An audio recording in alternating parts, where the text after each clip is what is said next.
এই কেলে উপস্থিত আছেন এসডিএম, আমাদের এজিএম, এসিএলএল, পাওয়ার গ্রিডের মিস্টার সিং, যিনি কাজটা করেছেন,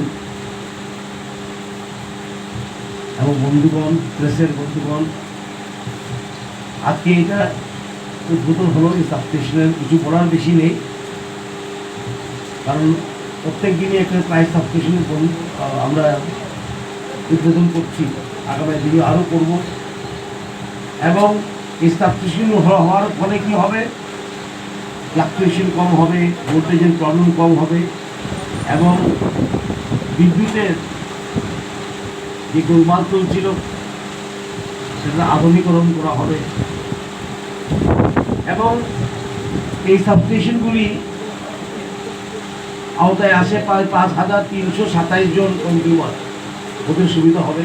এবং যে জায়গাগুলি কভার করবে সেটা হলো কাপড়টি, দারুল বাজার, টিনগর, শ্যামনগর, লোহাপুর, জেকে নগর ইত্যাদি জায়গা এই সাবস্টেশনকে কভার করা হবে।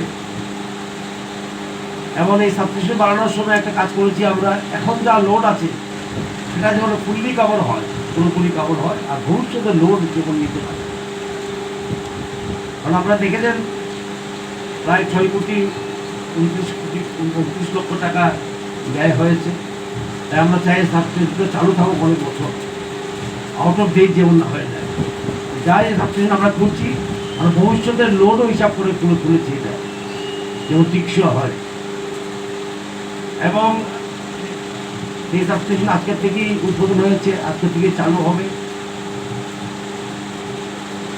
এবং আমাদের এমএলএ সাহেব বলছিলেন সাবস্টেশন করার জন্য, আমরা আলাপ করেছি, এখনই সাবস্টেশন স্যাংশন করা হয়ে গেছে, সেটা পুরোপুরিভাবে কার্যকরী করতে হবে, কিছুদিনের মধ্যে হয়ে যাবে।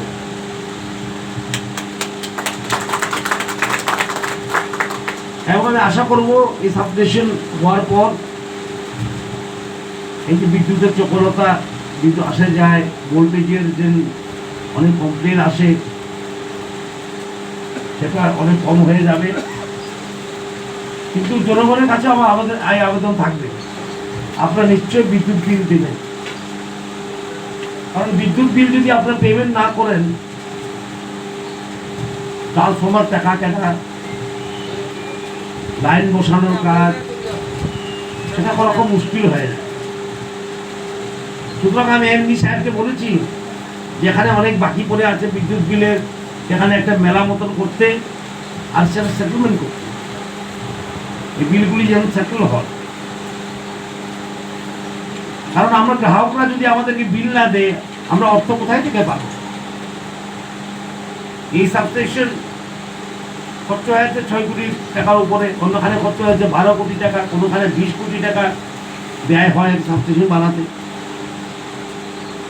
সুতরাং অর্থ ছাড়া তো আর আধুনিকরণ করা যায় না। তবে আমাদের সরকার আসার পরে আমরা কি করেছি, আমরা গ্রাহকের উপর 1 পয়সা চাপ না দিয়ে, 1 পয়সা বিদ্যুৎ মাশুল না বাড়িয়ে, আমরা অন্য খান থেকে টাকা ব্যবস্থা করে আমরা এই সাবস্টেশনগুলি করছি। এই সাবস্টেশন হচ্ছে ওয়ার্ল্ড ব্যাংকের পয়সায়। আমাদের এমডি সাহেব বলেছেন 1925 কোটি টাকা আমরা নিয়ে এসেছি এডিবি থেকে, যারা কিস্তিতে আসবে। তারপরে অর্থ লাগে, আমরা যতটুকু পারা যায় আমরা বাইরে থেকে নিয়ে এসেছি গ্রাহককে চাপটা দিয়ে। কিন্তু কনজিউমারকে বিল যদি না দেয়, ভবিষ্যতে উন্নতি করা সম্ভব হবে না।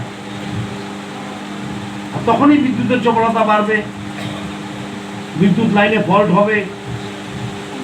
আর আমাদের রাজ্য তো বর্ষা প্রধান রাজ্য, বর্ষার সময় তার ছিঁড়ে যায়, রাবার গাছ। আমি আসছিলাম রাস্তা দিয়ে, ঘন ঘন রাবার গাছের জঙ্গল, রাবার প্লান্টেশন,